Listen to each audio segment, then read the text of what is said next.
Hi, this is Raven from Raven Black, and you are listening and watching the Cauldron of Weird. Like and subscribe for more.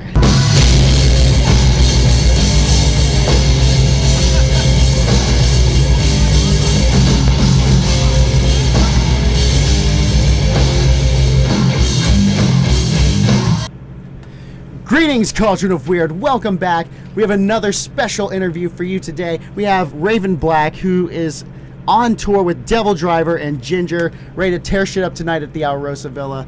Guys, thank you so much for joining us today. We're honored, absolutely honored. So we'll start with this. I've been following you guys for a bit.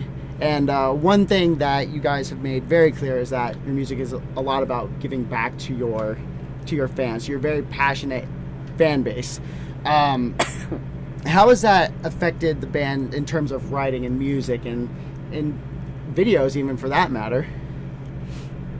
Gosh, well, I was just saying this to the guys. Is like somebody had asked us, is there any one particular song in our albums that is like has a special meaning to the band? And each of us had our own, our own responses.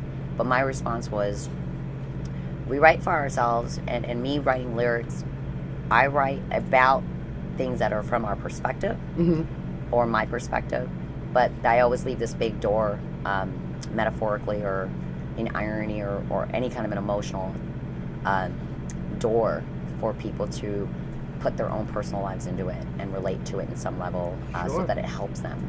And I know instrumentally, I'll let the guys answer what they try to, give in our music.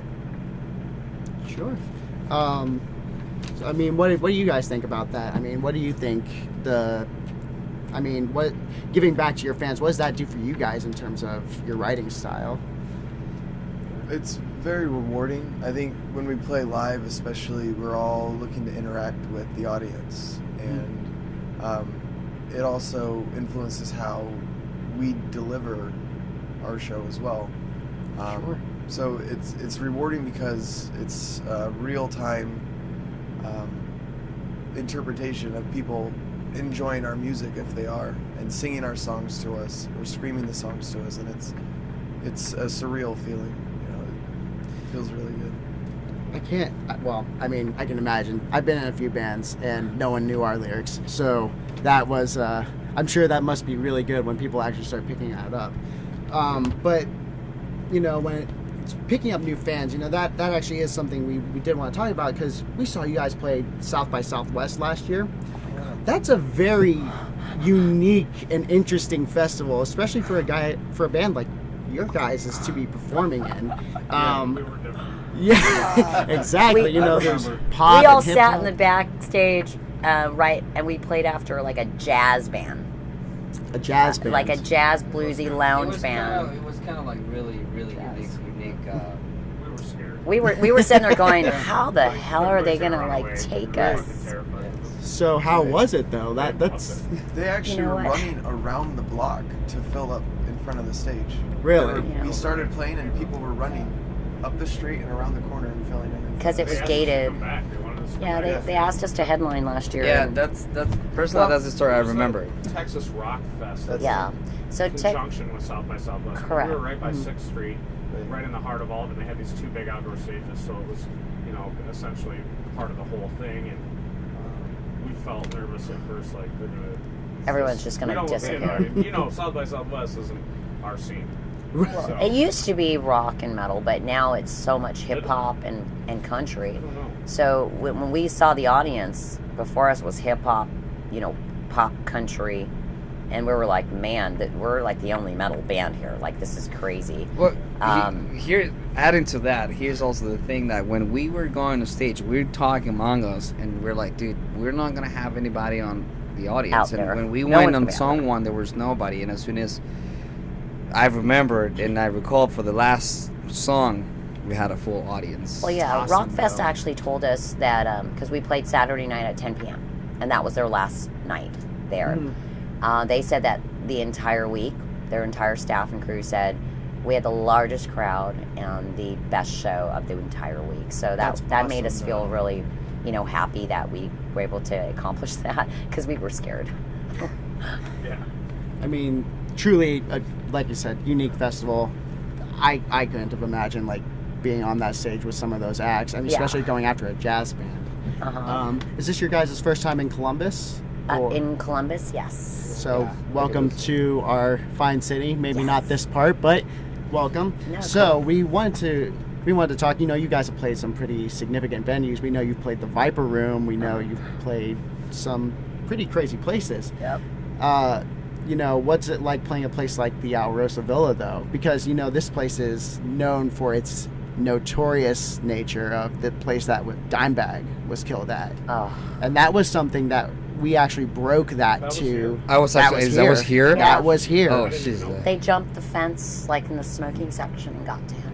Yeah, That's what happened. but Well, it's well, now that you mention it, to me personally, it's a little bit like spine chilling because I saw the raw video of how he got killed, and knowing that now that you just told me that I'm gonna perform here, it's just like literally just got me spine chill going over my body. Because I that's was the- just in there, and they were patting everybody down that came through the door. And I was just thinking to myself, well, maybe this is a kind of a sketchy area, so that makes sense that they're doing that. I mean, I didn't even know that. this isn't the best area in Columbus, but this is where that happened. happened. And we actually broke that to Eugene from Jinjer earlier. He didn't know that either, and like that was pretty shocking.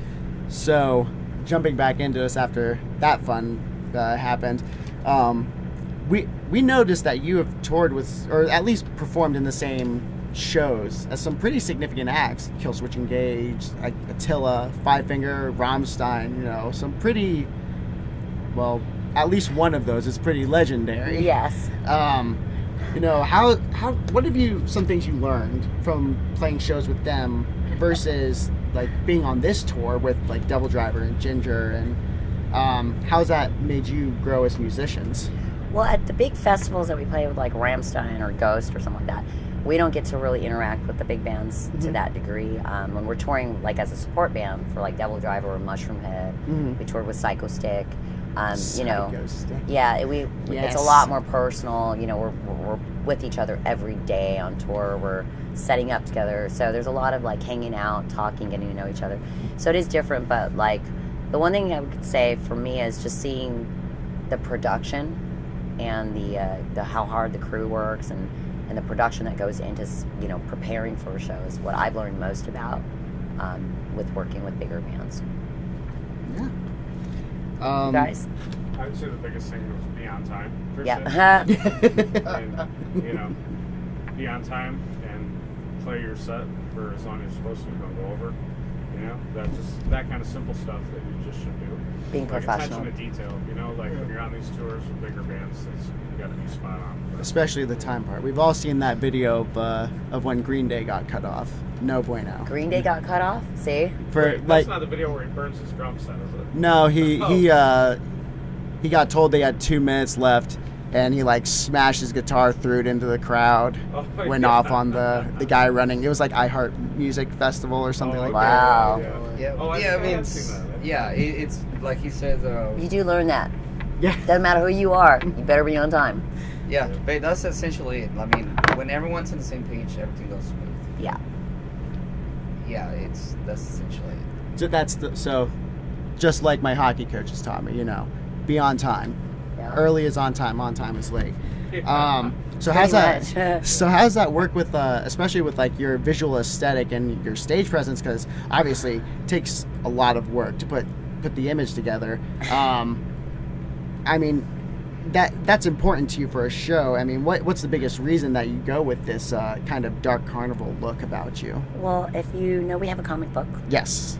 So our comic book tells you the story of how we met and how we came together. But I have a copy for you. But Ooh. the essence of our story is that we created the Dark Metal Carnival, and we live in the 13th hour, between worlds, and that's where anyone can come to our Dark Metal Carnival, and we invite them to come there and be who they are, no judgment, and our fan base actually they've named themselves Raven's Rejects, So we're coming out with a fan club site. We're launching it when we get home, called Raven's Rejects. I love So it. you know, it's definitely a culture. You know, we have fans that are, you know, loyal forever kind of fans. So we're really excited about it. We love them. I mean, building that tribe is one of Yes. is one of the biggest Tribe. things you could do in music. I mean, Slipknot has the maggots, for Yes. example. I mean, Yes. Raven's Rejects, and for Bro Job, remember, there's always the Penetration Administration. Never forget them. Bro Job, I got their shirt. It's dirty right now, but I love those guys. That was our first ever interview. Was Bro I love Job. those guys. Um, I almost bought their booty shorts. I do have their shirt, the Bro Job we girl love shirt. we love them. Yeah, And, we played with and them. you've heard it here, Jacob. Jacob, them in, Andrew, they love you too. We played with them in Austin Yeah. at the festival. Resurrection Fest. I saw that lineup. I was very jealous. Not It gonna was an lie. awesome festival. Saw Bleeding Through was on it. Yep. Very jealous. They were good too. So what's next for Raven Black? EP, album, what's coming up? Obviously the fan site, as you said. We are going to be hitting it hard as a support tours all of 2019. Possibly a new music video, or maybe two. We are launching the second issue of the comic book. Nice. First issue was limited edition, and we only printed 500 copies, and they're sold out. Oh, wow. So that's it. And the first 100 were numbered, and they all received, the first 100 received a variant collector's poster of artwork. And then second issue of the comic book will probably be 2019. And then new album 2020. Depends on if we feel our music, the songs that we want are ready. I think it's more like depending because we're supporting the 13 album with the upcoming tours for next year. Yeah. And we're still after that. There's music on the books, that's for sure. But We have I new think music. because we're supporting a lot of the tours with the new CD, I think that's what. Sure. It's Yeah. more like we have the music, we just have to see if actually that's what we're gonna do. Because we're supporting tours and also promoting 13. I'd like Yes. to record at the end of 2019 and Correct. try to release it early in 2020. Yeah. New album. Well, when we release our third album, because 3 is a special number to me, and I'm really big on numbers, as you see, 7 sins, 13. Yes. We probably want to go out on a headline tour to push our third album. And so in order to do that, we want to make sure we've built enough fan base to make it a really strong headliner tour Sure. for the third album. We want to celebrate it. So, you know, our new fans from all these support tours, our loyal fans, our VIPs, our rejects, were giving us that 2019 period to, like, build that, like you said, that tribe. Yeah. Absolutely. I love it, guys. So, last but not least, we have some rapid fire questions. I'm going to need all of you to actually answer on these. So, this one, I don't think we could get away with not asking this, considering the visual aesthetic. So, first and foremost, favorite Tim Burton movie? Well, right now, shoot. Nightmare already- Before Nightmare Christmas or Before Corpse Christmas, that's for me. Bride? That's what told me the whole Nightmare. idea. God, I love them all. I do like Frankenweenie. Frankenweenie.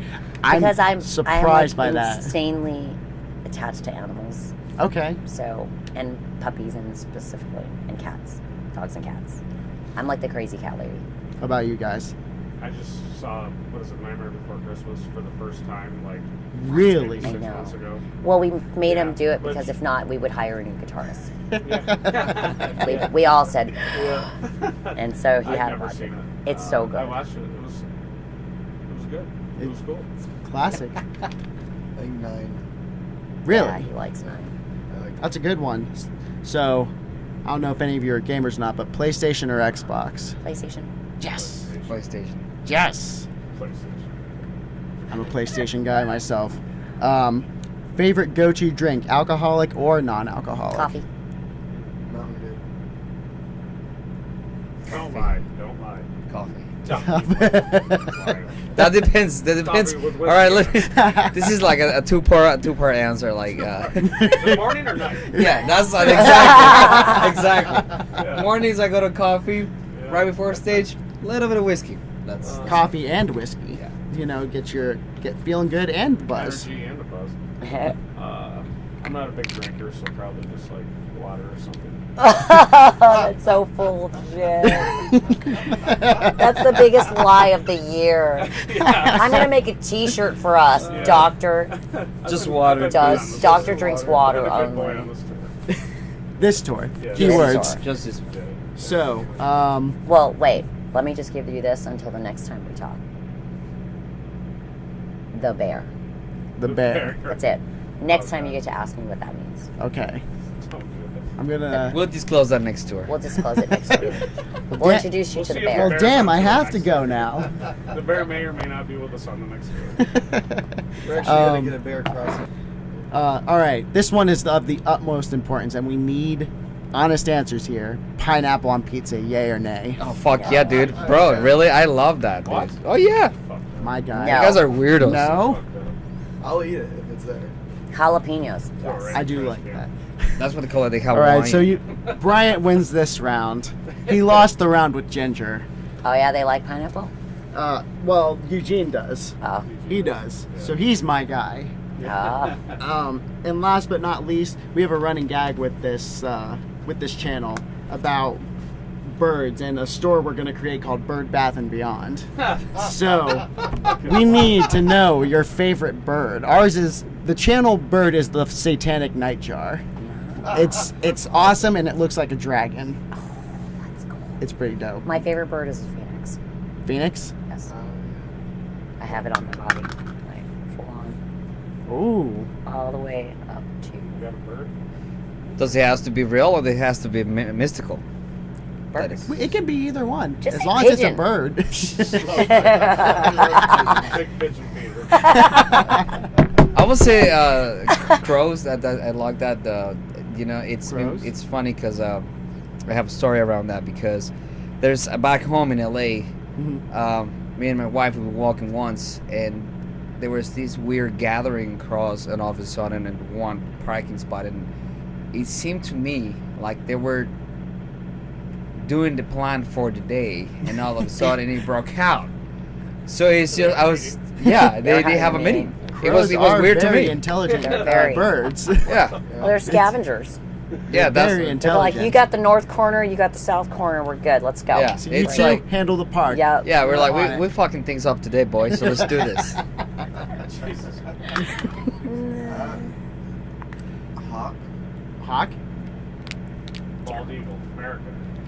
Bald America. America. eagle. Love it. Fuck And yeah. owls. Owls are cool. Owls are. Those are Eugene birds Eugene considered said birds. owls as well. I like owls. I think they're really cool. Owls. That Two was my bands on first this tour choice. love owls. Yeah. I think that's significant. That's a real connecting piece right there. That's good. The irony of this is like everybody would assume I would say raven. Yeah, I was really saying- hoping you would not say that because I was It's just not like, my favorite bird, but I do know a lot about the raven because my name's Raven. There's the white raven and the black raven, but I did not know they that, are a actually. big scavenger, and they are the one bird that can most, even over a parrot, mimic, human voice. I Yes. didn't know that. So that is like they're the one that can most I guess imitate human voice over a parrot. Man, I came So here I to do wanna an meet a interview and I raven and learned have it something talk to Yeah, today. you learn something every day. This If is anybody a owns a raven that geographic actually show. talks, please hit us up, Raven Black Man. I want to meet that raven. All right, Then it might turn into my favorite bird. All right. Well, we thank you guys so much for allowing us to come up here and invade your bus and give us some of your very precious pre-show time. So we are very grateful. Thank you so much. You guys. And we're going to see you guys in the next video. Don't forget to like, comment, subscribe. See you next time. Auf Wiedersehen.